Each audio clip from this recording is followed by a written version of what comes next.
சத்தியம் நீதான் சகலமும் நீதான்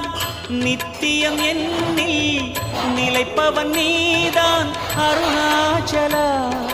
உனை நாடினேன் அருணாச்சலா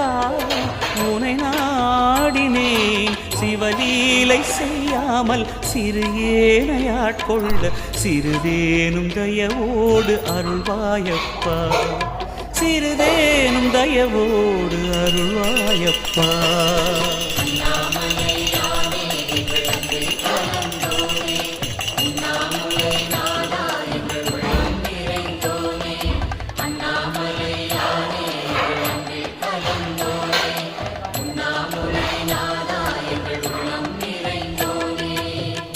சிவமயமாக தெரிகிறதே சிந்தையில் சிவயோகம் வரு